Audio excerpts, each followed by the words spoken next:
बात करने के लिए लॉगिन करें www.astrotak.com। प्रिय मित्रों, शुभ नमस्कार। एस्ट्रो तक में आप सभी का स्वागत है, अभिनंदन है। दीपावली के पंचदिवसीय महापर्व की आप सभी को अनंत शुभकामनाएं। माता लक्ष्मी की परम कृपा आप सभी को प्राप्त हो। पंचदिवसीय कार्यक्रम अर्थात धनतेरस से लेकर के भैया दूज तक का जो महोत्सव है, पर्व है, इसको पंचदिवसीय महोत्सव भी कहा जाता है। धनतेरस से लेकर के भैया दूज के मध्य तक सभी पर्वों पर बड़ा सुंदर ग्रहों का संयोग बना हुआ है। ग्रहों की स्थितियां इतनी अच्छी बनी हुई हैं कि यदि पूर्ण मनोयोग से पूजा पाठ किया जाए, प्रसन्नता पूर्वक रह करके माता लक्ष्मी की आराधना किया जाए, तो निश्चित तौर पर शुभताओं में वृद्धि हो जाएगी। मनोकामनाओं की पूर्ति में माता की कृपा होगी। ग्रहों की स्थितियां क्या है, तो सबसे पहले हम शुरू करते हैं बुध की।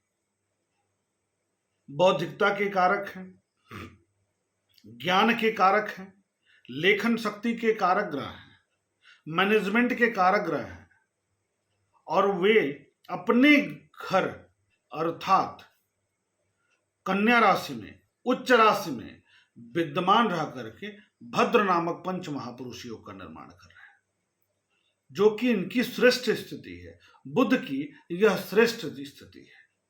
पूर्ण शुभ फल प्रदान करने में ये समर्थ होते हैं, पूर्ण शुभ फल प्रदान करते हैं।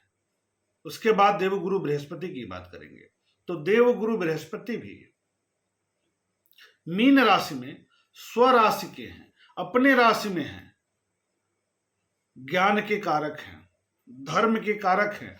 जो धार्मिक अनुष्ठान करते हैं, पूजा पाठ यज्ञ हवन करते हैं, उसका जो शुभ फल है उसको प्रदान करते हैं देवगुरु बृहस्पति।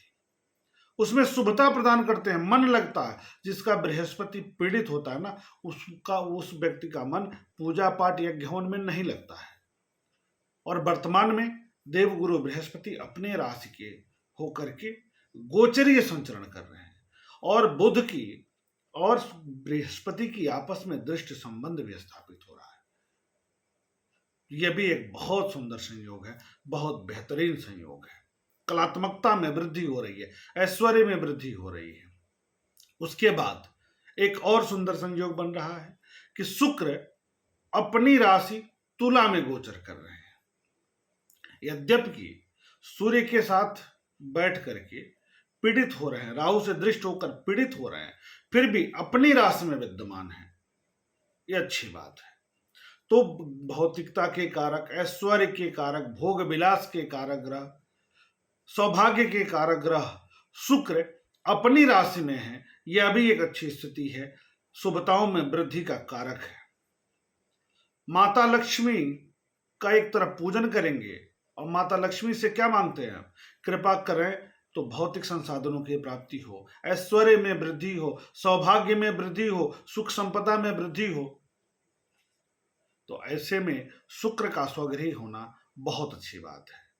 अब इन सब के बाद एक सबसे महत्वपूर्ण बात है कि व्यक्ति कर्म करता है, पूर्ण मनोयोग से कर्म करता है, विवेक के अनुसार कर्म करता है, सद्बुद्धि के साथ कर्म करता है। किसके लिए? सुख संपन्नता की प्राप्ति के लिए।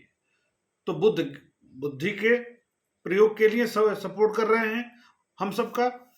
ज्ञान के मामले में बृहस्पति कर रहे हैं, और जो मनो इच्छा है, मन की इच्छा है, उसकी प्राप्ति की अभिलाषा जो है वो शुक्र प्रदान कर रहे हैं। और इसके लिए हम कर्म भी कर रहे हैं, पूजा पाठ यज्ञ हवन शुभ कार्य भी कर रहे हैं। तो अब परिणाम भी मिलना चाहिए। तो परिणाम प्रदान करने वाला, कर्म का फल प्रदायक ग्रह शनिदेव अपनी राशि मकर में गोचरीय संचरण कर रहे हैं। और अच्छी बात, धनतेरस के ही दिन 22 अक्टूबर 2022 के ही दिन ये वक्री गति से मार्गी गति आरंभ करने जा रहे हैं। तो ये स्थितियां बहुत अच्छी हो रही हैं, शुभता प्रदान कर रही हैं, यानी कर्म करेंगे हम उसका लाभ शनिदेव प्रदान करने जा रहे हैं। तो 5 दिवसीय महोत्सव बड़े ही धूमधाम के साथ आप सब मनाइए, हम सब मनाएं, माता लक्ष्मी की कृपा प्राप्ति होगी और ये जो चारों ग्रहों की सुंदर संयोग का निर्माण हो रहा है, यह भी हम सबके जीवन में खुशियां प्रदान करेंगे, परिश्रम का, सकारात्मकता का परिणाम प्रदान करेंगे शनिदेव महाराज। ऐसी उम्मीद के साथ आप सभी को पुनः एक बार दीपावली के 5 दिवसीय महापर्व की ढेर सारी शुभकामनाएं। बहुत बहुत धन्यवाद। शुभ नमस्कार।